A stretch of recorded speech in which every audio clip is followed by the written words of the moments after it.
శిల్పారామం హైదరాబాద్లో ఉన్నటువంటి హైటెక్ సిటీలో ఆనాటి పల్లెటూరులో ఉన్నటువంటి జానపదులు ఏ రకంగా ఉండేవారు, అమ్మవారికి బోనాలు ఇచ్చేటప్పుడు ఏ రకంగా ఇచ్చేవారు అనేది, అలాగే పల్లెటూరు వాతావరణంలో మనకి ఇంట్లో ఏ రకంగా పనులు చేసుకునేవారు, ఆడవాళ్ళు ఏ రకంగా కష్టపడేవారు, ఒక కుమ్మరి ఏ రకంగా కుండలు తయారు చేసేవారు, అవన్నీ కూడా చాలా చక్కగా చూపెట్టడం జరిగింది. అలాగే ఆ ఉన్నటువంటి కుండలన్నిటి కూడా రంగులు అద్దడం, ఇవన్నీ కూడా ఈ శిల్పారామ క్షేత్రంలో అత్యద్భుతంగా మనుషులు నిజంగా పనిచేస్తున్నారా అన్నటువంటి విధంగా ఇక్కడన్నీ కూడా ఏర్పాటు చేయడం జరిగింది.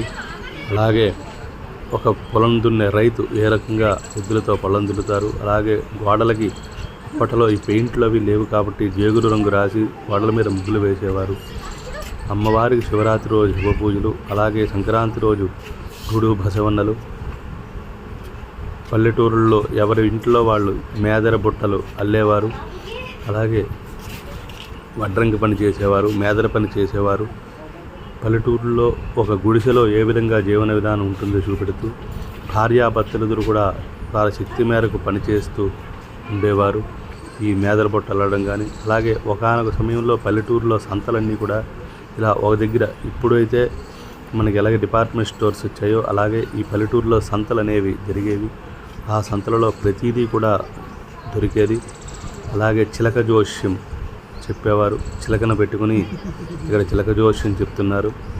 అలాగే ఇక్కడ ఏమిటంటే వడ్రంగి పని చేసేవారు, వృత్తులు చేసేవారు, చేతిలో వడ్లు కుల్చేవారు.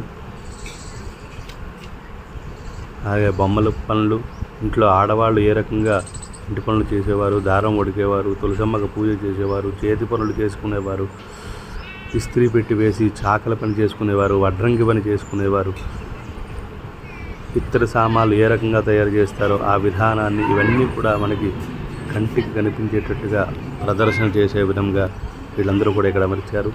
అలాగే ఆ కాలంలో అన్నీ కూడా ఇత్తడి సామాన్లు వాడేవారు, కంచు పాత్రలు వాడేవారు. ఆ కాలంలో వాడినటువంటి కంచు పాత్రలు ఇవన్నీ కూడా ఒక గదిలో నుంచి మనందరికీ కూడా దర్శించుకునే విధంగా, ఎందుకంటే ఇటువంటి పని కానీ ఇటువంటి వస్తువులు కానీ ఇప్పుడు దొరకవు. మనం ఇలా ఫోటోలలో వీడియోలలో చూడడమే కానీ దొరకదు. అలాగే ఈ శిల్పారామంలో ఉన్నటువంటి చాలా రకాలైనటువంటి శిల్పములు, అలాగే తెలుగు అక్షరాలలో మొదటిది ఆ అక్షరంతో ఒక రాతి శిల్పాన్ని కూడా ఇక్కడ ఉంచారు. అలాగే అక్కడ అమ్మవారిని కూడా ఇక్కడ ప్రదర్శించడం చేయడం జరిగింది.